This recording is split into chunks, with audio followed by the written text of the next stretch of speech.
أنا وأرسلنا والجماعة عن غيب كسوها إلا لما كنا سجال كورتيدي وعن سوق هذه أورك وحلا إلى أن يسنحنا بالجالسين وعالوا بها اللغة معه قضية السياسة أورك وأور ووح شخصيات سكلية ووح عن هدف فوق الهين ووح عن ذات كمال نجارسي كريم marka inaan aamino in dawladnimadu tahay mid loo baahan yahay ayana lagu midoobi karo maantana la haysto washida shacab inaan aamino loo baahan yahay qof kasta doorkeeda ka qaato midnimada isku xiraanta laga shaqeeyo hadii aan sidaas la yeelin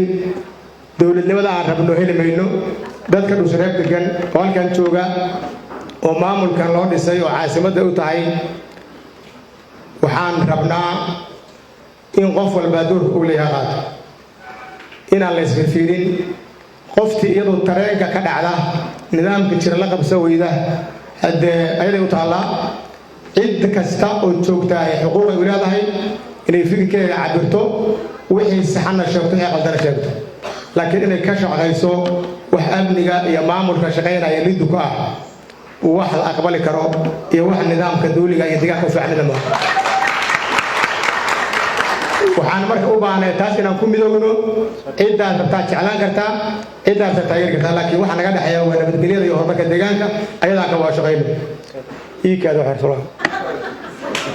waxaan rabaa inaan ku daro waxaan ka maqlaa idaacadaha iyo dad sheegaya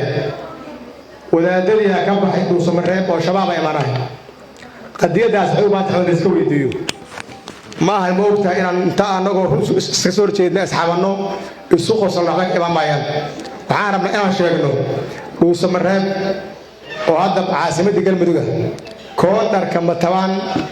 يعاودوا أو أحد دجان كالسنة والجماعة ما عملوا جرتي حلقي أي مدرسة سراكيش عينا كوتوكتا هديه بوليس هديه نبوسجين هديه ملتري وعيد من السنة والجماعة الخدمية waxaa jooga shacabkii shabaab la dagaalamay waxaa jooga maamulaadkii intaasi markay joogto waxaa nagu soo kordhay 12 beelood oo galmudug la yiraahdo oo dawladda dhistay waxaa nagu soo kordhay dawladda Soomaaliya oo tala iyo tusaale iyo tigaadna la kor taagan inagoo dadayana oo dhowr degmaha shabaab ka adkaanay maanta intaas aan haysano xagee shabaab naga soo galaa waxaan rabnaa qiyaare runtii aan ku sheegno warka tuunka ku taag la iska dhaaf macal maxamuud iyo shaakir laba wadaad oo halgan ka qayb ka ahaayeen halgankii la soo galay xamamaayo dadkii jooga way joogaan qayb ay ka ahaayeen la inkiri maayo laakiin hormuud kama ahayn dadkii hormuudka ka ah halganka waa joogaan waa ku maasayay waxay soo qabteen waan uga mahadcelinaynaa laakiin waxaan rabnaa inaan shacabka iyo ummadda caalamka midna lama rabaabin aan dhigin shabaabaa socda xagga u socda dadka shabaab la diray waa joogaan dawladda Soomaaliya joogta waxaan rajaynaynaa maamulka cusub la doortay iyo dadka deegaanka iyo galmudug oo gacmaha haysta inay u istaagaan in amniga deegaanka la sugo midka hadda ku sugan yahay la xoojiyo deegaanada maqan la xoreeyo waxaan rabaa halka aan baaq ugu diro dawlad goboleedka galmudug oo dariska nahay waxaan rabnaa Puntland iga raalaada waxaan rabnaa qiyaaray